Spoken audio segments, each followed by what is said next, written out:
Adriada est un développeur de projets Nature-Based Solutions, des solutions portées sur la nature. On fait essentiellement des projets de reforestation à très grande échelle. Et les caractéristiques des projets qu'on développe, c'est des projets qui ont des co-bénéfices biodiversité et des co-bénéfices sociaux très importants.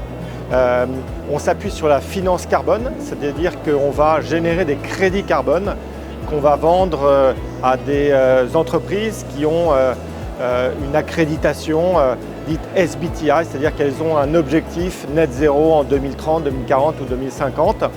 On fait attention à ne pas tomber dans le greenwashing et on vend ces crédits carbone à ces entreprises pour contribuer à leur trajectoire net zéro.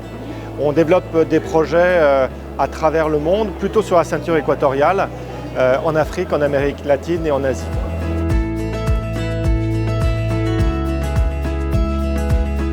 C'est un projet de restauration de la forêt du Haut-Sassandra qui se trouve à peu près au milieu de la Côte d'Ivoire. Cette forêt, elle fait 100 000 hectares.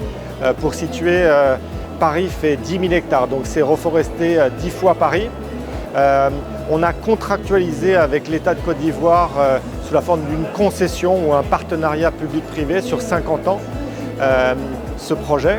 Et donc il y a une partie de reforestation et une partie d'agroforêt, c'est-à-dire qu'un mélange d'agriculture et de plantation d'arbres.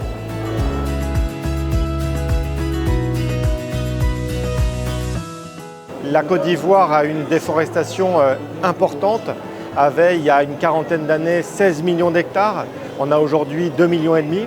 L'impact, il est pluriel, une baisse de la pluviométrie qui impacte les rendements agricoles. Et puis, comme il n'y a plus de protection naturelle, eh bien, il y a des maladies qui se développent. Et donc, comment est-ce que le projet contribue à l'agriculture durable? Eh bien, dans un contexte de maladies qui se développent, de températures qui augmentent, de pluviométrie qui baisse, reforester renverse plusieurs de ces phénomènes.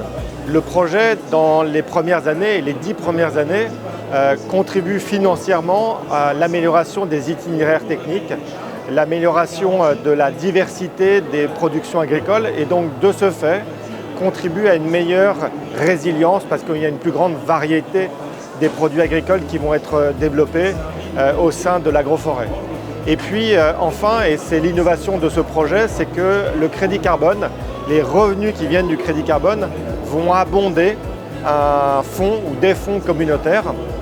Et ces fonds-là, ils vont pouvoir permettre d'améliorer les pratiques agricoles, de continuer sur le temps long à abonder des changements de pratiques pour améliorer la planification, les rendements, les revenus et de ce fait-là, en fait, construire un tissu social qui est plus résilient sur le long terme.